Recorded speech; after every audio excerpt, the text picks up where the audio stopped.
Cinema, serial, नाटक, पुस्तकं ही आपल्या आयुष्याशी किती जोडली गेलेली असतात त्याचा उदाहरण सांगणारा हा व्हिडिओ आहे. तर हा आमच्या गायांचा गोठा आहे घरचा. आणि एक काळ होता जेव्हा देवयानी नावाची मालिका टी व्हीवर लागायची. ती मालिका संपूर्ण महाराष्ट्र न चुकता न हुकता बघायचं. मी पण बघायचो माझ्या परिवारासोबत. तर ही मालिका जेव्हा टी व्हीला येत होती त्यावेळेला आमच्या घरी एका गाईचा जन्म झाला. एक गाय गेली आणि एक कारवड आमच्या कुटुंबात आली. तर तिचं नाव आम्ही देवयानी ठेवलं होतं. तर ही आहे आमची देवयानी. त्यानंतर ती मालिका शेवटाकडं आली आणि देवयानी आणि संग्राम ह्यांची त्या मालिकेतून एक्झिट झाली. एक्झिट झाल्यानंतर त्यामध्ये भाग्यश्री मोठेचं एक कॅरेक्टर आलं, दुसरी देवयानी म्हणून. आणि तिला त्यातला जो हिरो होता तो तिला माणुसकी म्हणायचा. तर जेव्हा हे सगळं चालू होतं त्या मालिकेमध्ये त्यावेळेला पुन्हा आमच्याकडे एक छोटीशी गाय आली आमच्या कुटुंबात आणि तिचं नाव आम्ही माणुसकी ठेवलं. ही आहे आमची माणुसकी.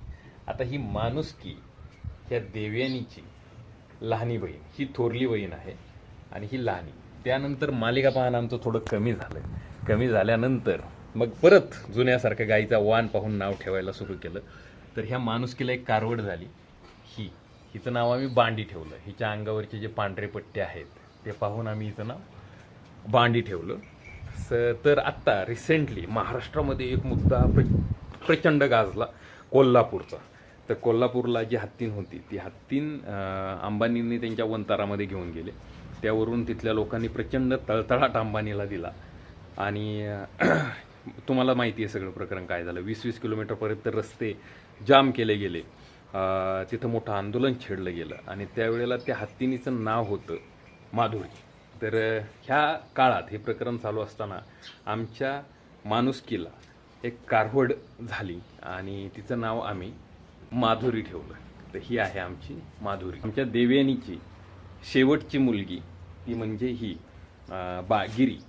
ह्या गिरीची आता पहिली डिलिव्हरी झालेली आहे आणि तिला एक गोंडस अशी गावरान गाय, गावरान प्लस गिर गाय अशा कारवडीला तिने जन्म दिला.